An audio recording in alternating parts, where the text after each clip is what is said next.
Ako, takot na ako sa asawa. Ayoko na siya nagagalit. Totoo yun. No, nung araw talaga, sa totoo lang, akong gustong masunod. Gusto ko ako ang nasusunod. Pero iba pala ang plano ng Diyos sa ating lahat. Yung pagsunod. Kaya nga yung asawa, ibinigay yan sa atin. Pinahiram. Pinahiram ng Diyos. Lahat ng bagay ay pinahihiram. Anak, apo, asawa, lahat ng ari-arian, tunay ang pahiram. Buhay pahiram. Kaya hindi tayo pwedeng magmalaki sa ating Panginoon. Sabi nga dito, gusto mo ba mahipo ang puso ng Panginoon? Be obedient. Ang salita ng Diyos ay hindi ipinagkatiwala sa mga marurunong. Ang salita ng Diyos ay nagpapabago sa atin. Nangyayari lang iyon. Changes pag sumusunod tayo sa Kanya. Di ba totoo? Kasi kung hindi mo kinakain ng salita ng Diyos, kahit kayo araw-araw, sabi nga nung pare, kahit kayo araw-araw na nagsisimba, nakikita ng tao. Pero kung hindi kayo nagbabago, useless lang. Natinig din natin yan sa ating head servant ng araw. Di ba ba? Sabi nga niya, nung nandito pa tayo sa may pango, nandito kayo linggo-linggo. Pero hindi pa rin kayo nagbabago. Sayang lamang ang oras, sayang ang pamasahe. Di ba mas matagal pa tayo na nag-i-stay doon kasi aalis ka ng maaga, uuwi ka ng late.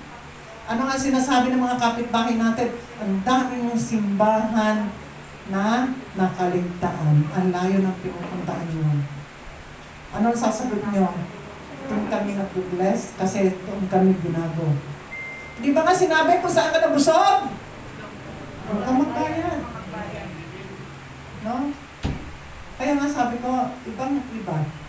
Pag kinain nyo ang salita ng Diyos, titingo yan sa inyong puso, sa inyong isipan. Pagsunod lang. Pero napakahirap gawin. Napakahirap kasi ang hirap magpakumbaba. Di ba ang hirap magpakumbaba? Ano sasabihin mo? Ako? Tagal ko na dito? Hindi. Nauna ka, kaysa nahuli ka. Pare-pareho yan kayo. Walang tinitignan na matagal ka na sa gawain o bago ka pa lang. Kaya nga sinasabi, ang mga nauuna, ay siyang nahuhuli. Kasi yung naunang yung mayabang. Kaya sinabi nahuhuli. At yung bago ang siyang nauna. Diba? Kaya nga, wala tayong maipagmamalaki kay Lord. At saka isa pa, alam ng Panginoon yan. Alam ng Diyos. Kitang-kita. Di ba nga sinabi walang maililihim, ang lahat ay ayat at lantag sa kanyang Panginoon. Kahit man itago mo yan, kahit man katulad ng ilawan, itinatago natin yan, lumilitaw at lumilitaw pa rin. Ganyan ang kasalanan natin. Itago man yan, nakikita pa rin ng Panginoon. Kaya sabi nga niya, walang maililihim. Ayan. Sabi nga sa pangalawa, repentance. Pagsisisi. No? Lahat ay nagkakamali, pero hindi lahat ay nagsisisi. Totoo naman. Sasabihin pa nga nila, wala akong kasalanan. Lalo palang malaki ang kasalanan mo. Kasi patuloy kang magsisinungaling. Kasi ang kasinungalingan, akala natin, binyan. Binyan sin. Nagiging ano yan? Nagiging napakalaking kasalanan. Mortal sin. Sa kasisinungaling mo, napupunta ka. Malulubog ka. Kasi ayaw mo aminin ang kasalanan mo. Di ba, sabi nga dito sa 1 John 1-9. 1, verse 9. Kung ipinapahayag natin ang ating mga kasalanan, maaasahan natin ipatatawad sa atin ng Diyos ang mga ito. At lilinisin tayo sa lahat ng ating kasamaan sapagkat siya'y matuwid. Ang salita ng Diyos. Totoo naman, lahat naman tayo ay nagkasala. Sino ba dito ang walang kasalanan? Taas ang paa. So lahat tayo, kaya nga sabi, lahat tayo ay makasalanan. No? Walang perfecto. Sabi nga nila, ang perfecto lang, pangalang perfecto. Pero lahat ay nagkakasala. Nagkakasala ka, pero mataas pa rin ang noo mo, ayaw mong aminin, ilulukmok ka ng Panginoon. Kasi akala lang natin, kasalanan yan, bali wala lang. Kung isa-isahin natin, hindi lang sa lalaki, hindi lang sa babae, yung pakikiapid, kalami lang nila. Hindi lang sa babae sa lalaki, yung marami kang sinamahan. Pero sabi nga, hindi sa relihiyong tayo maliligtas. Yung tunay na pagbabago. Iba-iba, naghahanap. Ay, sige, dyan ako lilipat. Pero hindi pa rin. Sige, hanap na naman. So, ano ibig sabihin? Wala kang sariling bait. Ganun pala yun. Kasi nung nasa Katoliko ka, ayaw mo malang umaten ng mga seminar sa loob ng simbahan. Ayaw mo rin magsimba. Ha? Yung pala, ang laking kasalanan. Di ba tinuturo sa atin, lalo na yung Sunday. Kami nga, nangihingi sana ng Sunday gathering, nagkataon naman may lockdown. Sabi ni Father, huwag muna at meron ng another benta pa rin. So, tinawag na sa akin ng aming representative sa simbahan ng Santa Cecilia. Huwag mo na. So, makinig. Pero gustong-gusto namin magkaroon kami ng Sunday gathering sa San Mateo at Montalban. Bakit ba hindi? Bukas makalawa, matapos yan. Nawa nga, yung sa ating panalangin, matapos na itong mga virus na yan, na dumating, saan ba nang gagaling yan, sino ba ang ligawa niyan, kundi ang diablo. No, yung walang magawa sa sarili. Ayan. Sana nga, pagsisihan. Sabi nga dito, ang purity ng isang tao ay hindi nakasalalay sa kanyang perfection dahil walang perfect. Sino ang pinupurify? Yung nagko-confess, yung tinatanggap ang kanyang pagkakamali, yung umaamin sa kanyang kasalanan, pinagtatapat iyon at hinihingi ng tawad. Paano nga kung di aminin? Idinideny. Sino ba dito ang denial? Di ba, dinideny natin? Kahit pukpukin mo, ayaw aminin. Kahit pukpukin, ayaw aminin. Pero talaga yung puso niya, nandiyan ang Panginoon, ang daling pa aminin. Hindi ka na magpapaligoy-ligoy. Antimano, siya ang aamin. Aamin yan at aamin. Ayan. Sabi nga dito sa Malakias 3:7, tulad ng inyong mga ninuno, kayo tumalikod sa aking mga kautusan. Manumbalik kayo sa akin at manunumbalik din ang pagtingin ko sa inyo, sabi ni Yahweh. Tinatanong ninyo, ano ang dapat namin gawin upang makapanumbalik sa iyo? Ang salita ng Diyos. Salamat sa Diyos. O, manumbalik daw. Sabi ko nga, wala akong pinatatamaan. Kasi yung iba, pag gumawa ng kasalanan, akala nasa kanya naka-pinpoint ang lahat. Di ba? Pero kung talagang tunay ka nagsisisi, pwede kang bumalik. Kasi sa gawain ng Panginoon, walang iniitsipera. No, lahat tanggap. Mayaman ka, mahirap ka, babae ka, bata ka, matanda ka, pare-pareho ang pagtingin ng Diyos. Pero sabi nga, ang laki ng regalo nung nagpapanumbalik dun sa isang makasalanan o tumalikod. Kaya uso ang shepherding.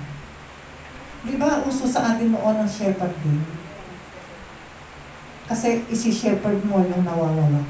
Pero kung talagang matigas ang puso, kahit mo i-shepherd dyan, kahit anong gawin mo dyan, tumigas na ang puso, nababalutan na ng taba at ng yabang. Hindi mo yan maipapanumbalik sa Panginoon. Totoo yun.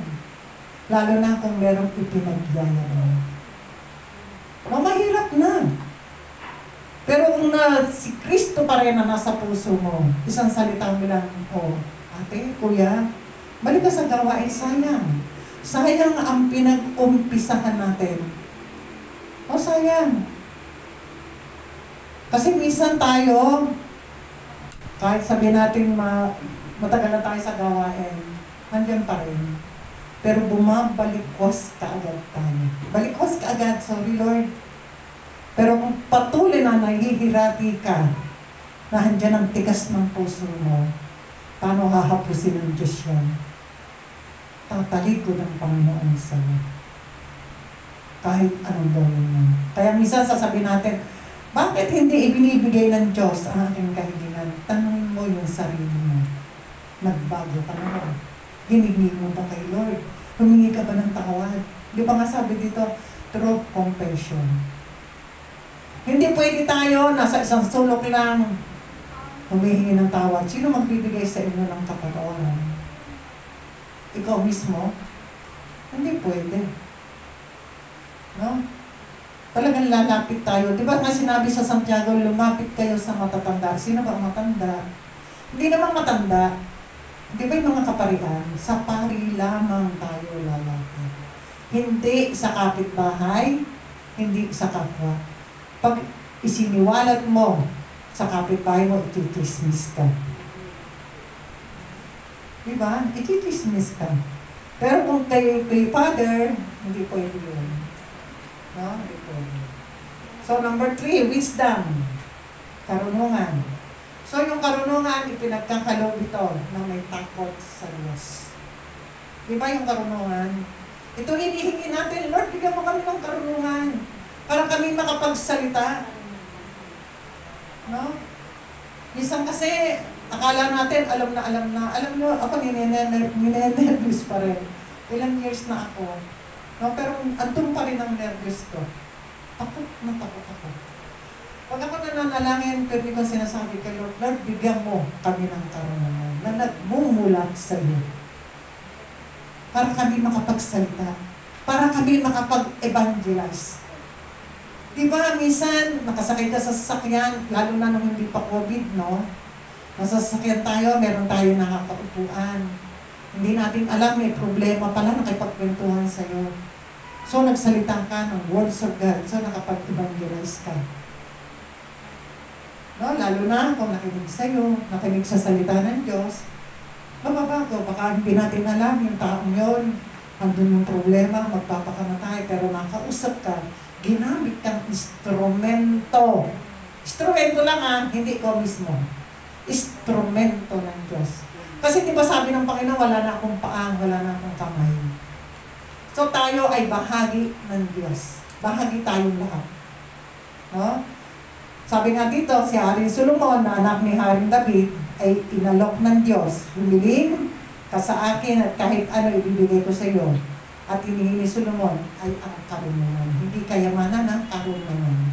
Sabi nga sa unang Hari 3:10-13, ikinalugod ni Yahweh ang hiling ni Solomon. Kaya't sinabi sa kanya, yamang hindi ka humiling para sa iyong sarili ay mahabang buhay o kaya kayamanan o kamatayan ng iyong mga kaaway. Kundi ang hiniling mo'y pagkaunawa o katalinuhan. Humatol, ipinagkaloob ko sa iyo ang hiling mo. Binibigyan kita ng karunungan na walang kapantay, maging sa mga naunang, maging sa mga susunod pa sa iyo. At bibigyan pa kita ng mga bagay na hindi mo hiningi, kayamanan, karangalan, at di mapapantayan ng sinumang hari sa tanang buhay mo. Ang salita ng Diyos. Palakpakan natin sila. Hallelujah, hallelujah, hallelujah. Ang hiningi niya lang, karunungan. Pero ang ipinagkaloob ng Diyos, lahat ipinagkaloob sa Kanya. Kasi ang karunungan, kasi ito yung karunungan na binigyan tayo lahat. Diba nung Pulmero, wala tayo. Nung inakyatan tayo ng Mama Mary, di ba wala tayong masabi doon sa gospel? Antimano ba? Nabigyan nyo ng pananaw ang gospel? Di ba hindi? Hindi. Ang tagal pa. Kasi punong-puno pa tayo ng puot, galit, tinanakit saan sa puso. Andiyan pa yung buhay natin ng araw. No? Kaya nga, kahit anong gawin natin basa sa Biblia, hindi natin maunawaan. Di ba totoo? Doon nga, every Friday ang aming Christ on the Block. Tatawagin kami ng elder. Alam niya, sa totoo lang, ano sasabi ko lang, magandang hapon po, salamat po, una. Nakapagsalita ako. Wala akong naintindihan. Alam niyo, nagre-research pa ako noon. Lahat ng may gospel, kahit sa dyaryo, ginugupit ko. Kasi gusto ko, pero pagdating sa gawain, hawak ko na, ba't hindi ko masabi? Iba totoo. Kasi kung ano ibigay sa'yo ng Diyos, yun ang lalabas sa'yo. Pero habang mo binabasa, lalo ka namang nawawala. Kasi noon, kahit si Brother Jess, sabi niya, sige, ikaw ang mag-invocation. May hawak ako, ha? Tapos sabi niya, sige, kung ano sasabihin ko, i-repeat mo, ulitin mo. Alam niyo, hanggang sa tinagal-tagal, nawala na yung ako. Hindi ko na masabi, hindi ko na maintindihan kung ano sinasabi. Kaya kami nung nagkakainan, tawa sila ng tawa sa akin. Okay lang. Di ba nga sabi natin, Lord, handa akong mapahiya. Handa akong mapahiya. Pero ang iba, nahihiya kasi ayaw nilang mapahiya. Pero pag inamin mong handa akong mapahiya, bibigyan ka ng kaalaman ng Panginoon.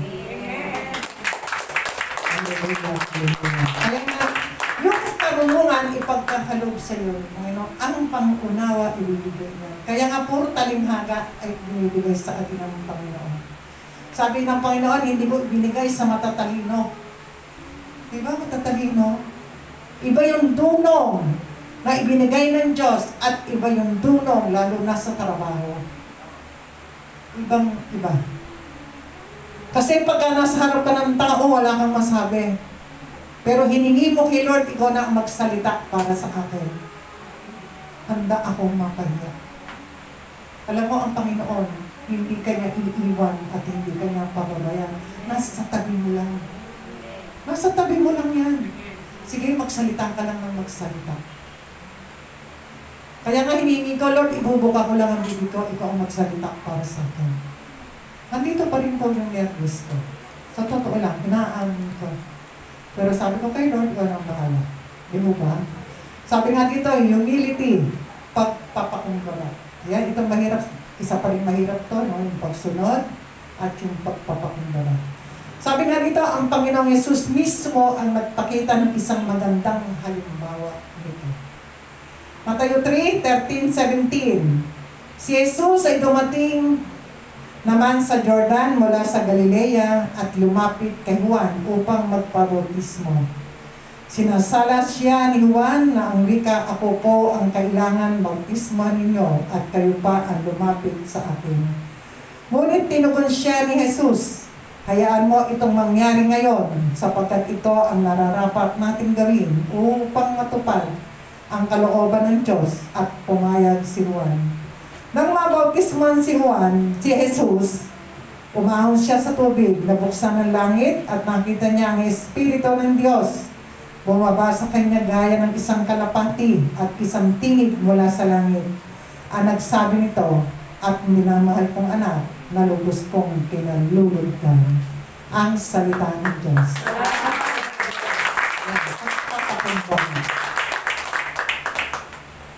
Diba ang Diyos napakababa? Sinalo niya lahat ng ating kasalanan. Ipinako sa krus, kaya may krus yan. Para pirmi tayo maalala natin kung ano ang ginawa ng Panginoon sa atin. Ayan. Kaya nga sa bawat tahanan. No? Kaya, alam niyo, pag naalala ko yung krus, ganito kalaki yung krus sa bahay. Hahayo kami. Siguro naikwento ko na to. Yung kapitbahay namin, na-late, ako na una. Ngayon tumawag ako, sabi ko, anak, ibigay mo yung cross sa ate Dolor mo. Binanggit ko yung pangalan. Ganyan, kinuha sa altar, binigay doon sa kapitbahay namin na galit. Sabi niya, ano ba yung nanay mo? Lolo-gol ng malis. Tapos ako pagdadalahin ng cross. Ang hinihingi kong cross, yung nakasuot sa atin. Ako nga, sabi ko kanina, sorry, hindi ko dala. Tapos sabi niya, kay aga-aga naman, magpipinitensya na ako. Paano pa kanya? Na, inaabot ng anak ko sa kanya.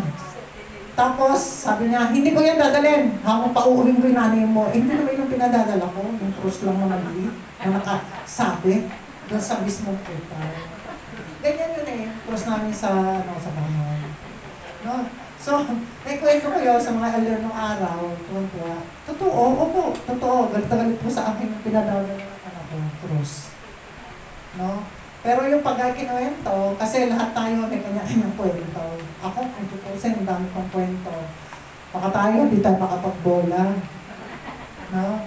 Dahil sa haba ng kwento. Kaya, 11 na. Nagugutom na ba kayo? Hindi naman, kasi busog ba kami. Katawan lupa, ang gutom, pero ang kaluluwa, busog sa salita ng Diyos. Hindi ba? Totoo naman. Ano ba? Sabi nga dito, what touched the Lord heart? Humility. Biruin ninyo si Jesus, hari ng mga hari. Lords of Lords. Siya ang muling nabuhay. Nagpabaptize kay John. Sabi ni John,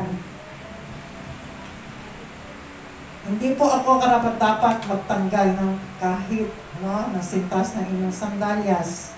Tapos, pupunta kayo para magpabautismo sa akin. Dapat po ako ang magbautismohan ninyo. Kinamumuhian ng Panginoon ang mga palalo at mapagmalaki. You want to touch the Lord? Heartbeat ang Lord. Yan. Yung pagpapakumbaba talaga. Kung nga Panginoon, yun nga sinabi doon, yung pagpapakumbaba. No? Kinalugdan ng Ama sa langit. Kahit nga si Juan, di ba si San Juan, ayaw din niya. Wala din daw siyang karapat-dapat. Pero siya ang nakatakda na magbautismuhan si Jesus. Siya ang gagawa. Di ba? So sa atin, kahit tayo binyagan, sino ang gumanap? Ang mga pare, ang binyagan tayo. Naalala ko yung aking bagong apo, sabi ko, pabinyagan na. 1 month, 11 days. No? Sabi ko dun sa dalawa, huwag nyo nang hintayin na madami kayong kunin ninong at ninang. Ginagawa nyo yung negosyo. Sabi ko, huwag nyo gawing negosyo, anak nyo ha. O sige ako, makaluma ako, 2 paris lang. Totoo po yan. Mga kasal ako, 2 paris lang din. Yung mga anak ko, walang lumampas sa 2 paris. Totoo po. Kasi gagawin mong negosyo. Diba? Maghahanda ka ng idami-dami. Sasabihin mo, uutang ako kasi meron na niyang kapalit. Kasi ang dami pang kinuhang ninong at ninang. Eh, ang siste doon, ito, ay hindi ako aatin kasi ang dami na yan. Di ba ngayon yun yung ano natin, ay hindi ako aatin kasi marami. Yun yung ano, patakaran. Alam mo, sabi ng anak ko kagabi, ay, 1 dosena, tumigil ka. Tumigil ka. Hindi 1 dosena. Ang kunin mo, malalapit sa iyo.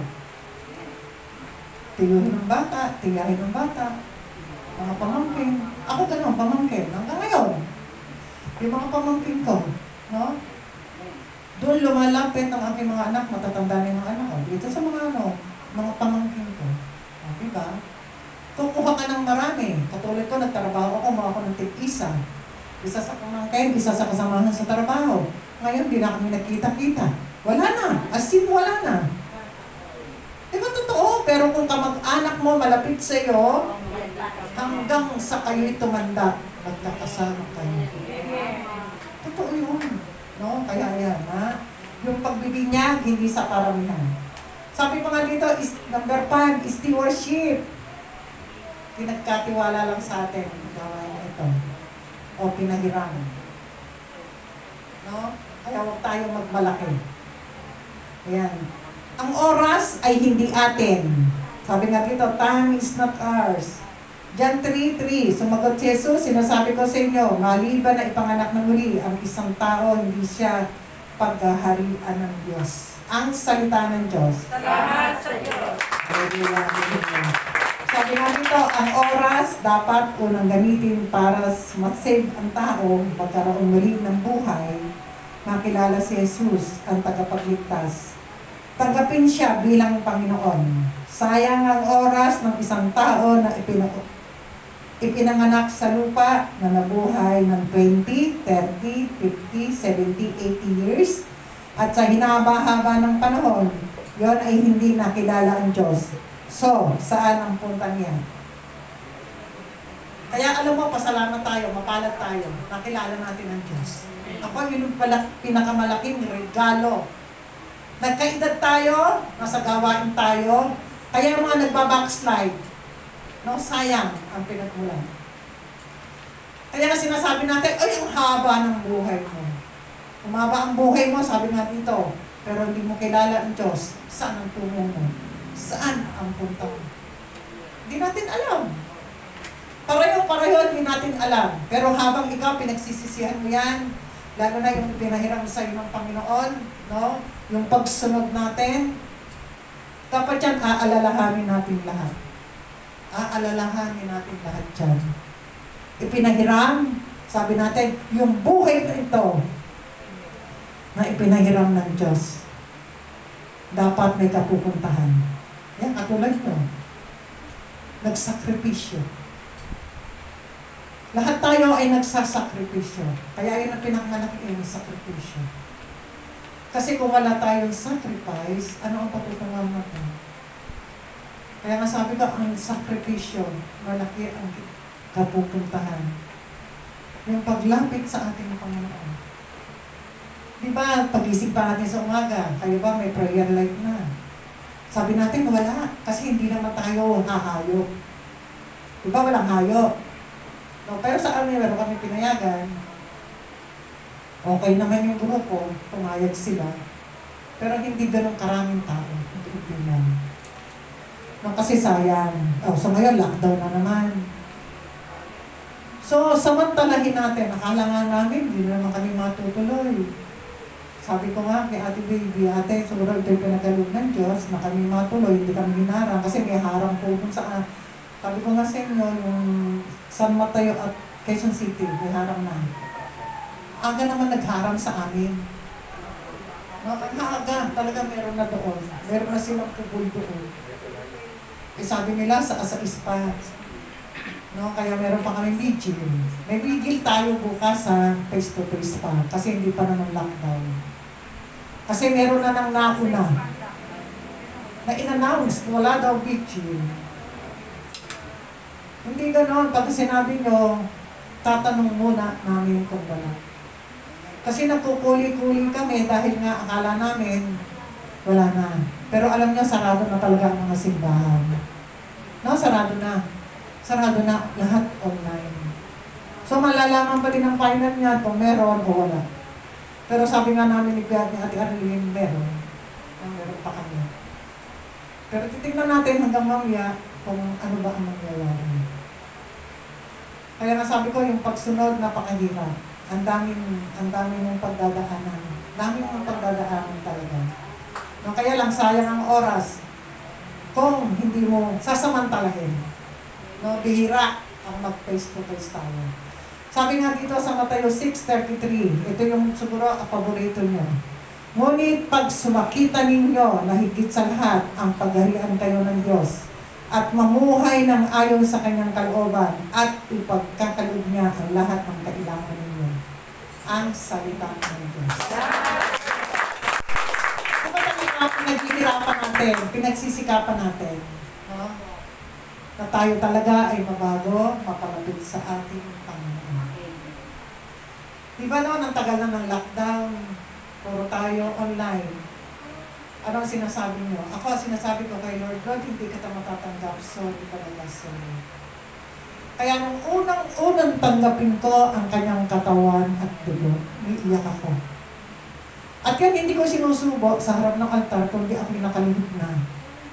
At doon, kinakausap ko ang Panginoon. Sabi ko, Lord, salamat, napakabuti mo. Pinahintulot mo na matanggap kita sa oras na ito. First time ulit. After a month, di ba? Ang tagal, ano? Hindi, nagkaroon tayo, tapos parang ayaw papasukin, mga bigdad. Then, sa awat na pag ng Diyos, pinapasok. Ayun, yun yung kauna-unahan. Na matanggap ko ang kanyang katawan at dugo. Ito na naman, lockdown ulit. Hindi na naman natin matatanggap. Kaya samantalahin. Kaya kami kasi sinasabi ito sa kasama ko, huwag kang puro online. Alam niya, sasara na siya. Yun naman ang anak ko dun sa kanya. Ano ba? Kaya nga, yung itong sinasabi dito sa Mateo 6:33, yung pagsunugatan ninyo, talaga naman napakahirap na mapalapit tayo sa ating Panginoon. Napakahirap, ang akala niya madali. Lahat ay pinaghihirapan. Di ba ngayong oras, napakahirap ibigay. Gigising ka ng maaga para kayo may connection kay Lord, yung buhay panalangin. O nawala na sa inyo yung buhay panalangin kasi wala nang hayo. Hindi na ako magro-rosary, wala naman kaming hayo. Hindi na ako magbabasa ng gospel, hindi naman ako tatawagin. Hindi po, kasi yun po yung ugnayan natin sa ating Panginoon. Kaya yun yung sinasabi sa Mateo 6:33. Kaya yung buhay panalangin, napakalaking bagay sa atin. Napakalaking bagay po yan, huwag mo iwala. Lalo na yung 3 a.m., napakatahimik. Alam nyo, ang kausap mo mismo ay ang Panginoon. Kasi tahimik na tahimik. Hindi kayo papasukan ng diablo kasi may sinding kandila. Yan ang ilaw. Yan mismo ang Panginoon. Yan ang ilaw eh. Sino bang ilaw natin? Walang iba kundi ang Panginoon. Pero ang mga nanay sasabihin, ako ang ilaw. Kasi ako ilaw ng tahanan. Pero ikaw nga ang ilaw ng tahanan, pero ikaw pumapatay o sumisira. Diba? Sabi ko nga, walang perfecto. No? Kasi lahat pinaghihirapan. Sabi pa nga dito, kaya tayo dinagdagan ng araw at oras sa buhay para madagdagan ang ating kabanalan at paglapit sa ating Panginoon. Yung oras, kasi hindi natin alam, bukas makalawa, kinuha na tayo. Alam nyo ba kung hanggang kailan tayo? Di ba hindi natin alam? Kaya nga yung pinahihiram sa atin dapat ingatan. Yan, di ba? Sabi nga dito sa awit 90:12. Yamang itong buhay namin maikli lang ng panahon, itanim sa isip namin upang kami ay tumunong. Maiksi ang buhay, sabi nga, ang buhay daw ay parang usok lang na lumalabas sandali at pagkatapos ay nawawala. So, ito yung asa. Ito yung usok. Diba yung usok, yan, katulad dyan, may usok, hindi naman natin nakikita. Ganyan daw ang buhay natin. Para nga sabi nga yung magnanakaw. Magpapaalam ba sa inyo yan para magnakaw? Hindi. Ganyan din ang buhay natin. No, biglang nawawala. Parang gamit. Yan, sabi ni Ate Arlene nga, yung sa Perlas, ginawa niyang sample. No? Ginawa sample. Kasi nga, nag-a-apply siya. Salamat nga. Di ba sabi ko nga na, salamat. Di ka dinanggan. Kasi lahat ng gawain nila mawawala. Kaya nga, alam niyo sa totoo lang, nag-usap kami ni Ate kagabi. Sabi ko, paano na si Ate Arlene pag natanggap yun? Fellowship natin, alas 8 ng umaga. No? Kasi ngayon, alas 8 ng umaga kami, kahit isang oras. Alam niyo ba, fellowship namin isang oras lang. May fellowship ba isang oras? Kami! Alam niyo, ano yan, sabi nga, time management. Alam niyo, nakukuha namin isang oras ha. On time, hindi nalilate. Wala pong nalilate. 2 buwan na kami nagpe-fellowship. At ang nag-a-announce po niyan, walang iba kundi ang parik ng Santa Cecilia. O sa susunod meron uli ba kayo? Opo, Padre, meron. Totoo, yung pari namin doon. Yan, si Kuya Tato. May isang fellowship namin nandun. Napagbintangan pa nga yun eh. Ewan ko kung bakit ano ibinintang sa kanila. Hindi ko alam. Natinig ko lang. Di ba? Sabi nga yung ating buhay parang asulan. Sabi nga dito sa Santiago 4:14, hindi ninyo alam kung ano ang nangyayari sa inyo sa araw ng bukas, sapagkat ang buhay ninyo parang aso, sandali lumitaw at pagtangkay nawala. Ang salita ng Diyos. Salamat. Kaya yung buhay natin na yan, ingatan natin. Hanggang may oras, may panahon, no? Kapit tayo kay Lord. Huwag tayong manghinawa. Minsan kasi pinanghihinawa natin eh. Ayoko, yung aking hinihingi kay Lord, hanggang yun binibigay. Ibinibigay yan ng Diyos, kaya lang hindi ninyo napapansin. Sabi nga kanina sa yung ng gospel, di mo ba? Kayo ba nagutom? Na mag-pandemic, dami nyo nga ayuda eh. Di ba dami yung ayuda hanggang ngayon, meron kayo stock Pero sila wala na. Wala na? Wala na? Ba't ako may sardinas pa? Pinamigay ko rin yung akin kasi sa dami. Hindi, totoo po, ang dami. Kaya meron naman kami ayuda kasi senior. Kaya lang, dalawa kami mag-asawa ng kalista, isa lang. Hoy, hello, MGU. Dalawa po kami senior, ba't isa lang binigay nyo? Sabi, sino ba yun? Teka, saan mo tayo po ako? Hindi kasi isa lang yung binigay, sabi sa mister ko, hindi mo pwede kasi mag-asawa. Bakit yung mga kapitbahay namin, dalawa-dalawa? Di ba, dalawa sila kami lang hindi. Niluluka ako ni Ate Baby kasi mayaman ka. Mayaman ako sa kaibigan, mayaman ako sa pagsunod kay Lord. Sabi ba nga dito sa Santiago 4:14, hindi ninyo alam, basa na ba to? Pag natatraffic kayo, ano ang ginagawa ninyo? Dasal, dasal. Pray, pray para hindi masayang ang oras ninyo at hindi uminit ang inyong ulo. Di ba pag nata-traffic, ang init ang ulo, sino dito yung nagda-drive? Kaya nga, pag nagda-drive, dapat maraming baon. Anong baon? Pasensya. Oo, dapat sa mga driver, mahaba ang pasensya. Maraming baon. Huwag nyo yung kakalimutan. No? Totoo yun. Pagka kayo driver, mahaba ang pasensya, maraming baon. Sabi nga dito, Thailand, ayan, Talino, Santiago 1:17, bawat kaloob ng mabuti at ganap ay buhay sa langit. Mula sa Ama na lumikha ng mga tanglaw sa langit, hindi siya nagbabago. Hindi niya tayo iniiwan o pinababayaan man sa dilim.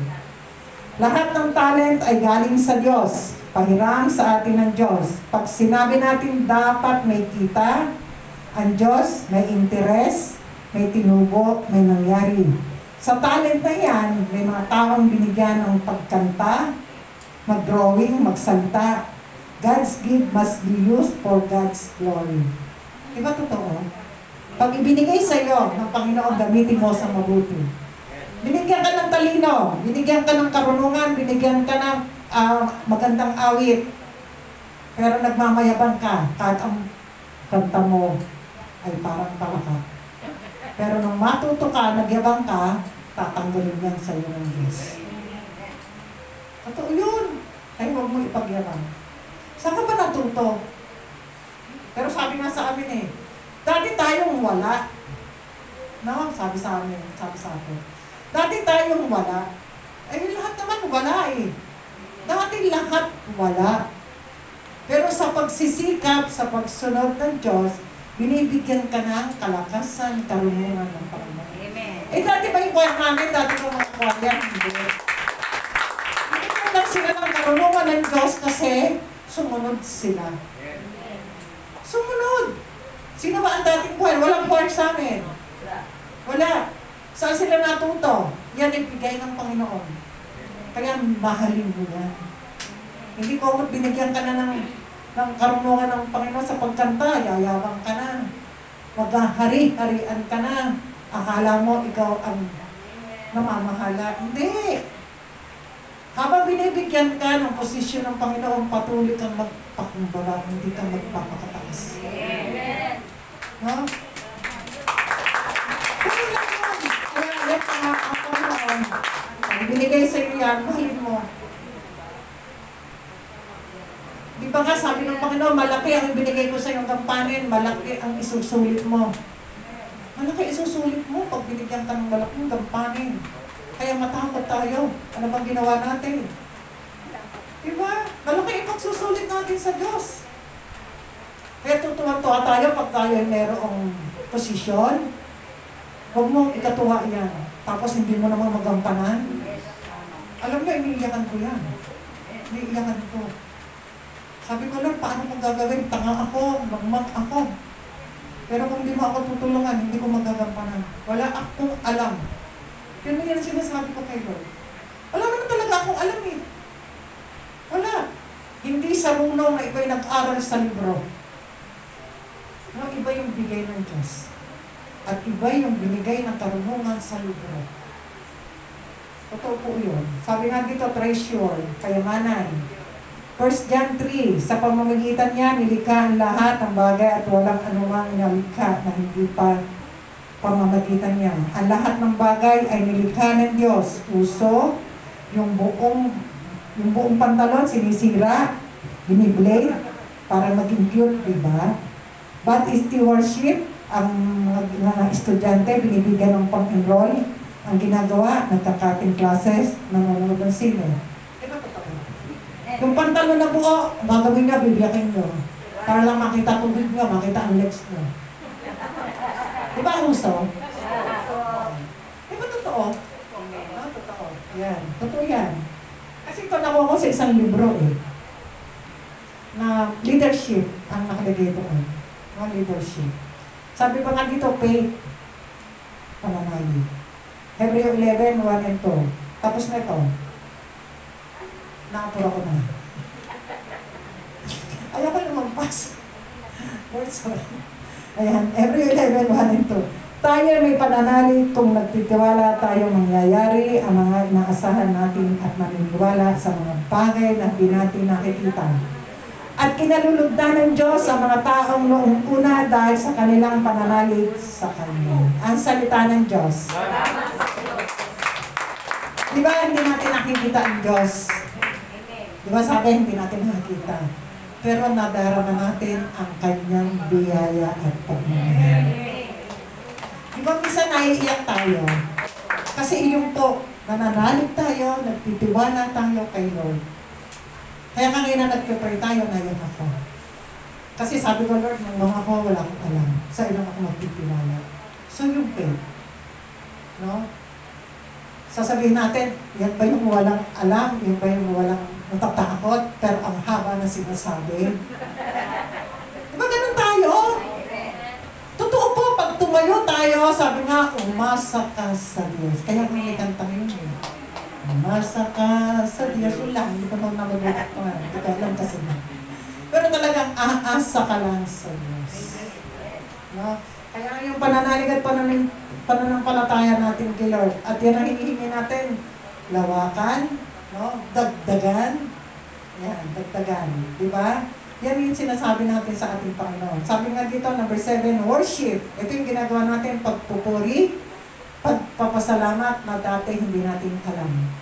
Nahihiya tayong itaas yung kamay, lalo na nung tayo ay mag-fellowship dyan. No? Yung first Saturday.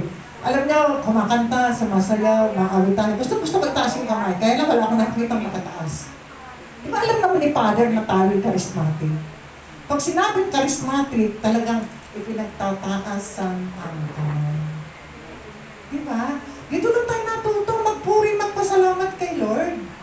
Yung itinataas yung kamay, sinasayawan natin siya. Yan ang gusto ng Diyos. Yun yung pagpupuri, yung worship. Di ba? Sabi nga dito sa Chronica 2, verses, ayan, chapter 20, 21, 22. Matapos niyang paalalahanan ng mga tao, tumili siya ng mga awit na magpupuri kay Yahweh dahil sa kanyang kahangahangang kabanalan. Ang mga ito nilagay niya sa unahan ng hukbo at habang daan. Umaawit, magpasalamat kayo kay Yahweh. Sapagkat ang kanyang pag-ibig ay walang hanggan. Nang ang kanilang awitin ay marinig ng mga kaaway, ginulo sila ni Yahweh. Bunga nito, sila ay nagkagulo at tuloy na lupi. Ang salita ng Diyos. Sabi nga ito, saan kayo nakakita ng giyera na ang nasa frontline ay musician, singer, and dancer? Pagkampi natin, ang Diyos ay panalo tayo. Pagkakampi natin ang Diyos, tayo ay panalo. Totoo, no? Kasi dati hindi tayo marunong magpuri. Kayo ba dati marunong magpuri? Marunong ba tayo magpasalamat? Di ba puro hingi? Pahingin ito, pahinginin niya. Hindi nyo pala sinabi, Lord, pinupuri kita, pinasasalamatan. Salamat sa araw na ito. Salamat sa umagang ito na nakatayo pa kami. Di ba? Nakataas ang mga kamay mo. Dati ba naitataas yung kamay nyo? Hindi. Eh, totoo. Pag pagising sa umaga para tayong bata na nag-iina. Iyan ay pasasalamat, pagpupuri sa ating Panginoon. Natuto.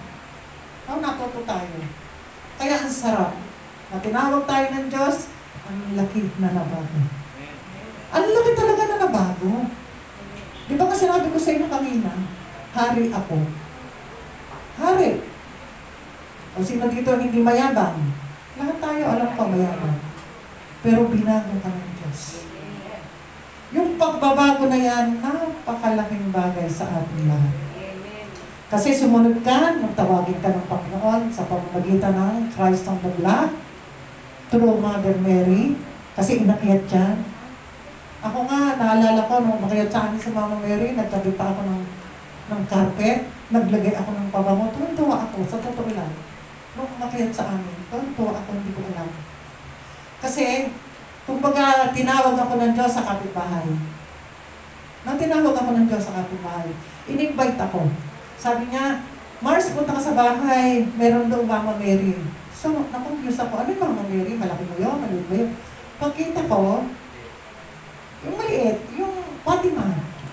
So, matin ako, sabi niya, nung nag-start na, kasi doon on time din. Pag sinabi ng alas 3, ando na. So, nag-umpisa yung awit ng pastol. Alam nyo, nung inaawit ay awit pastol, sabi ko, uy, Lord, ang tagal na kitang binabasa sa Biblia, pero hindi kita makabisa. Hindi ko maalala, hindi ko maintindihan, hindi ko maunawaan. Pero nung inaawit na, doon ko naalala. Si Yahweh ang aking pastol, hindi ako magkukulang. Totoo nga, hindi magkukulang. So iyak ako lang umiiyak. Alam niyo, wala akong alam. Wala akong dalang panyo, wala akong dalang missing ko, wala. Sa gapo, wala ako. Kaya hindi ko naman talaga alam. In-invite nga lang ako. Tapos alam niyo, yung aking manggas, mahaba yung manggas ng aking damit na t-shirt, yun ang ginawa kong panyo, basang-basa ng uhog, sipon. Hindi ko alam. Sabi ko, Lord, yun ba yung unang-unang pagtawag mo sa akin? Kasi ako pang-anim na bahay na naakyatan ng mahal na ina. Umpisa po nun, diretso na. Hanggang sa ngayon, eto po ako. Ako, talagang, sabi ko, tuwan-tuwa ako. Kaya nga sabi na anak ko, Nay, bibigyan ka ng negosyo. Hindi na, anak. Alam nyo, ilang taon ako nagtrabaho, hanggang sa ngayon nagtatrabaho ako, ayoko na. Tinawag ako ng Diyos, dito na lang ako. Yung pagsunod, yung pagsunod talaga. Yun yung gusto ko. Ang gusto ko yung lahat ng gawain ng Panginoon, kumari lang mapuntahan ko. Ayaw ko na may sagabay. Pero ipinagkaloob ng Panginoon. Andun ang Diyos, talagang buhay na buhay ang Panginoon. Andun yung kaligayahan mo. Hindi lang ako, kayo din. Siguro nararamdaman nyo, hindi natin nakikita ang Panginoon. Di ba nga sabi dito, hindi nyo ako nakikita, pero nadadama ninyo ako. Naman natin ang Panginoon sa mga oras na ito. Hindi, yan, kita natin. Ako pag nakaharap sa larawan, sabi ko, ikaw mismo yan, Lord. Pag nananalangin ka, ikaw mismo yan. Para yun yung picture ng ating mga mahal sa buhay. No? Kaya ngayon iba, tinatapakan, tinuduro, minamartilyo. Pero ano tayo? Iniingatan. Iniingatan. Kaya pag nananalangin tayo, ikaw mismo yan, Panginoon, nakaharap ko. Oo nga, tribulto yan, pero ikaw mismo yan. Mga Mary, ikaw mismo yan. Tribulto nga yan, bato yan. Pero patuloy ka ng ginagana. No? Sa iba, baliwala, di ba? Tayo mga Katoliko, patuloy natin iginagalang ang mahal na ina. Ina-achievera yan, pero tayo patuloy natin ginagalang. Amen. Kaya nga po, bisa, may napunta sa amin ibang sekta. Di ba, hindi naman nila alam. No? Tinatakbo nila to. Sabi ko, hindi po. Ako po ay Katoliko. Bukas na Katoliko. Hindi ko sinabing sarado ha. Kasi pag sinabing ikaw ay Katolikong sarado, Katolikong nakakondado, ikaw ay walang alam. Kaya pag pinaralan ka, ano sasagot mo? Oo nga. Tiki, dyan na lang ako sa'yo. Diyan lang pala ako maliligtas. Di mo ba? Pero kung ikaw'y patuloy na sumusunod at naniniwala ka na ito ang daan patungo sa kanyang bugtong na anak na si Jesus. Di ba nasabi, ipagmalaki natin? Kaya yan, kaya nasabi ko, sa pamamagitan ni Mama Mary na umakyat sa amin. Ngayon, tuloy-tuloy, yung Christ sa mga. Hanggang sa ngayon, sabi ko nga, salamat Lord. Habang ako nagkakaedad, habang ako'y tumatanda, di ba 69 na, nung tawagin ako ng Panginoon, 51. No, 51 nung tawagin ako. Pero salamat, ang daming pagsubok, kapag po yan, pag lumalapit ka kay Lord, huwag mo sabihin na puro sarap. Lahat ng pagsubok darating sa inyo. Di ba nga sabi ko na positive kami? Pinagyayabang ko.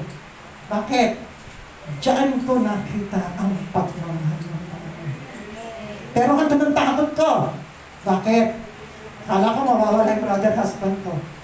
Kasi sinabi ng kanyang kapatid, nung mamatay yung isang kapatid noon, dadalhin namin dito sa San Mateo para i-cremate. Ano ang sabi ng kapatid ng babae? Ate ko, alam bakit ganon? Ang namamatay, puro mga kapatid ko, hindi yung mga asawa. Alam niyo, sagot ko, in Jesus' name, gusto mo mauna asawa mo. Sabi ko gano'n sa isang kapatid niya. Kasi 4 na sunod-sunod na kapatid niya namamatay. Siya ang panganay, kaya nga nung magkaroon kami noong April, hindi kayo makakahawa, wala na po, negative na po kami. May injection na rin po kami. Pero in the name of Jesus talaga. Doon ko nakita ang kapangyarihan ng Panginoon. No? Pagsubok yan ha. Pero ano sinabi ko? Lord, hindi ito pagsubok. Ito yung pagmamahal mo sa amin. Pagmamahal. Yung sinabi ko, Lord, pagmamahal mo ito sa amin. Sinubok mo kami. Ngayon, magkatabi pa kami na sa loob ng kwarto, sabi ng isang pamangkin, Tsakora, humiwalay ka. Kaya ako nagpunta sa sala, siya nasa kwarto. Kasalukuyang napakainit. Sabi ko kay Lord, Lord, ang init naman ang pagmamahal mo sa akin. Hindi ako makapasok. Ang init ng pagmamahal mo, sobra init. Tagagtak. Positive ako, asymptomatic, pero ang mister ko medyo. Kala ko, iiwanan ako. Sabi ko, Lord, ikaw ang bahala. Yung buhay ng asawa ko, ipinaubaya ko sa yung pala din ang dasal mo. Kung kukunin mo ako, ready ako. Pero natakot ako. Sabi ko, Lord, sino magiging kaakbay ko? Sino ang magiging kasama ko? Kasi driver ko. Kasama ko kahit saan ako pumunta. O pumunta ka doon, kasama ko siya. Kaya sabi ko, Lord, ikaw na bahala. Ipinauubaya ko sa iyo. Pinauubaya ko. Kaya sabi ko nga sa inyo, ang naglilingkod, hindi po sarap dumadating ang pagsubok. Kaya huwag kayong mahinawa. Huwag kayong mahinawa. Ako nga, umpisa nang maglingkod kay Lord. Nakailang operasyon ako. Naoperahan ako sa Lien, 2007. Naoperahan ako sa Bato. Ito lang, 2018. Hindi mo ba? Pagsubok ba yan? Pagmamahal yan ng Diyos? Di mo ba? Kaya ito, lahat tayo, tinetest tayo ng Panginoon. Ang unang-una, ano yung number 1? Obedience. Yun ang sunta natin. Yun yung pagsunod natin. No? Yung stewardship na number 5, yan ay pahiram lang sa atin. Yung buhay, lahat ng ating ari-arian, pahiram lang sa atin. Lalo na yung buhay natin, hindi natin alam kung kailan. Kaya Lord, maraming salamat. Alam namin, Panginoon, sa mga oras na ito, hinito mo ang bawat puso namin. Thank you, Father God. Thank you, Jesus. Thank you, Holy Spirit. Thank you, Father, our sons, God. To God be the Holy Spirit. Hallelujah. Nakita mo kasi yung boss. Thank you, Lord. To God be the high glory. Hallelujah. Hallelujah. Sige po, lang po.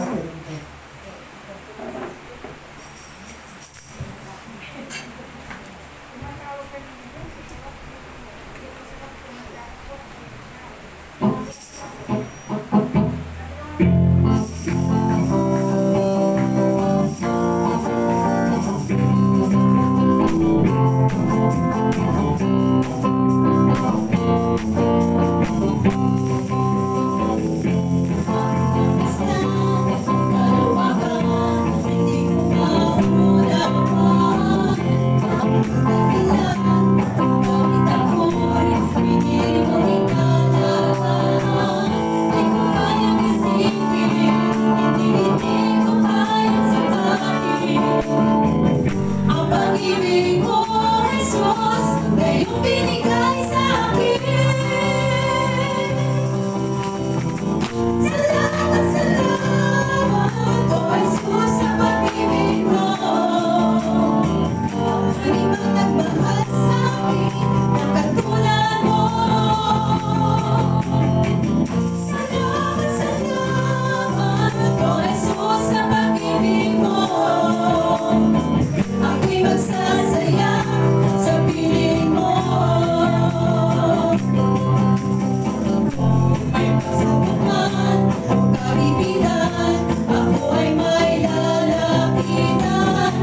Ikaw ay sasang aking sandigan, hindi mo ko pababayaan. Hindi ko kayang isipin, hindi ko kayang sukatin. Ang pag-ibig mo, Jesus, na iyong binigay sa akin. Salamat, salamat, O Jesus, sa pag-ibig mo.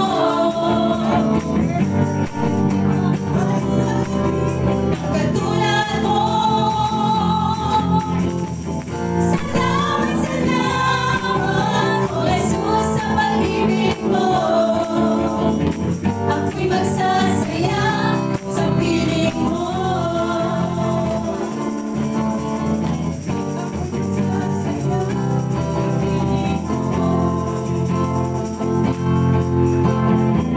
Ako'y magsasaya sa piling mo.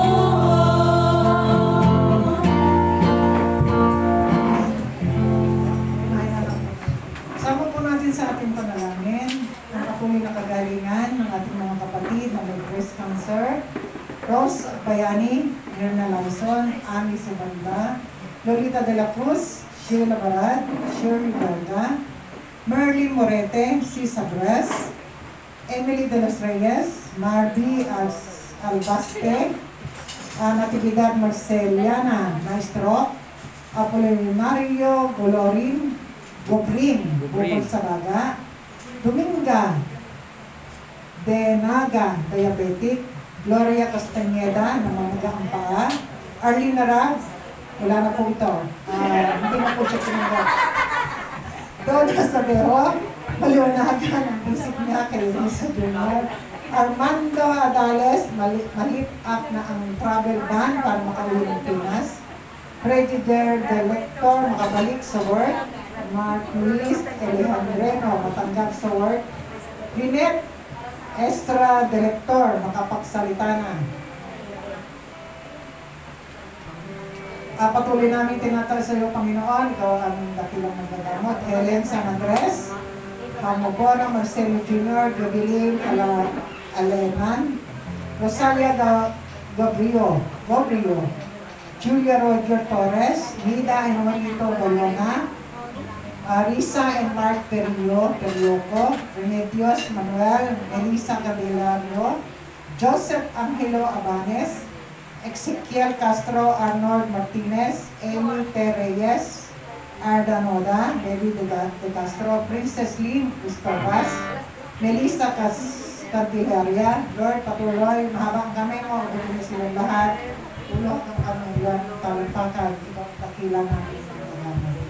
Patuloy namin tinataas sa iyo, Panginoon, na nawa matanggap ang buhay na walang hanggan ang mga kapatid na si Eli, Orlando, Sosima, Roberto, Benita, Jeffrey, Leanne, Herminia, Selvino, Felix Pono, Melchora, Juan, Benedicta, Carmelita, Fernando, Carlos, Roy Lucinio, lahat po ng kaluluwa sa purgatorio, lalo na yung walang nakakilala. Maraming salamat po. Sa oras na ito, patuloy natin damahin ang presensya ng ating Panginoon. Lord, narito kami lahat. Patuloy na nakakasaya, patuloy na kami patawarin sa isip, sa salita at sa aming mga ginagawa. Lord, walang perfecto. Ang lahat ay nagkasala sa iyo. Kaya patuloy mo kaming patawarin, maliit man, malaking kasalanan. Lalo na, Panginoon, yung paulit-ulit namin nagagawang kasalanan. Nakakasakit kami ng damdamin ng aming kapwa na hindi namin namamalayan. Lord, patuloy mo kaming patawarin. Sa oras na ito, Panginoon, para kami ay patuloy mong patawarin. Hingi kami ng kapatawaran sa iyo sa pamamagitan ng isang awitin.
Father, I love you. Glorify thy name.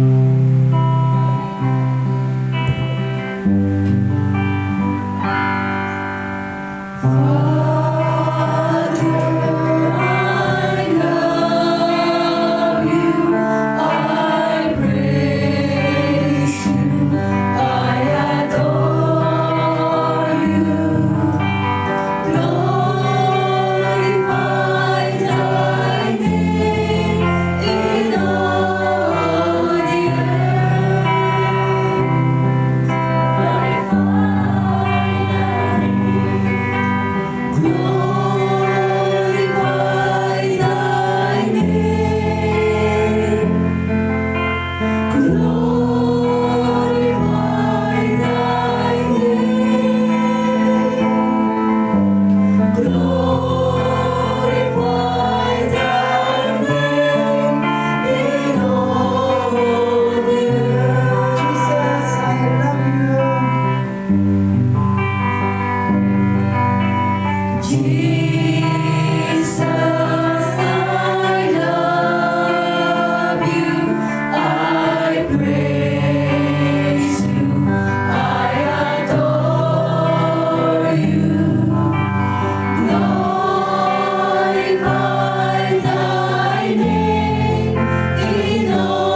patuloy namin parinig, pasalamatan sa galing sa Espiritu at sa katotohanan. Maraming pong salamat, Panginoon. Maraming pong salamat. Sa mga buhay ng salita, kami lumalakas. Sa mga buhay ng salita, kami binibigyan ng karunia. Sapagat ang salita may buhay, marisa, at matalas, kaysa tabak na magkabilig kami. Ito'y tumatagos hanggang sa pinaghihimalaan ng kaluluwa ng Espiritu ng kasukasuan at utak sa buto. Iniisip at pinatawag ng tao. Walang makapaglilingin sa Diyos. Ang lahat ay lalakat ng tawag sa iyong Panginoon, sa iyong Panginoon susunod. Maraming pong salamat. Sabi mo nga, Panginoon, kung ito kami at ang pinto yung pagbubuksan, hindi kami itong pagbibigyan, humanap kami at kami ay makasusumpong. Lahat ng tumakatok ay pinagbubuksan, lahat ng ninyo ay pinagbibigyan. Tunay nga, ikaw ang Diyos na buhay na aming pinagbibigyan. Patuloy namin tinataas sa iyo, Panginoon, ang aming gawain, ang lahat ng gawain ng servants of Jesus and Mary, Panginoon, lalo na ang aming spiritual director na si Reverend Father Melvin Castro. Nawabigyan mo siya ng malusog na pangangatawan ng talunguan na nagmumula sa iyo. Lahat ng Board of Trustees, Panginoon, Council of Elder, membro ng Servants of Jesus and Mary. Lalo na, Panginoon, lahat ng coordinator, disciple, lahat, Panginoon, ay pinagkakatiwala namin sa iyo. Maraming salamat. Sa oras na ito, Panginoon, ibuhos mo sa amin ang banal na Espiritu Santo, lalo na sa bawat isa, sa lahat na nanonood ng online. Sa oras na ito, may mga kanya-kanya silang kahilingan, kasakitan, physical, spiritual. Sa ilang siya umaas sa Panginoon. Ang banal ng Espiritu ang tulungkog sa bawat isa sa amin. Come, Holy Spirit, I need you.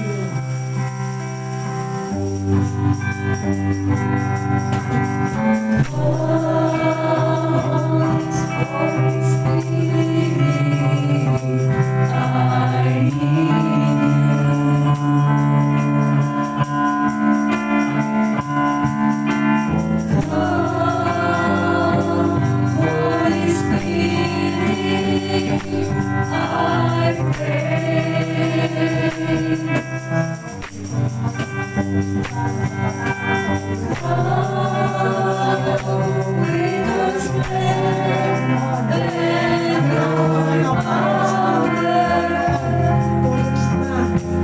Panginoon, yung bagong bayan,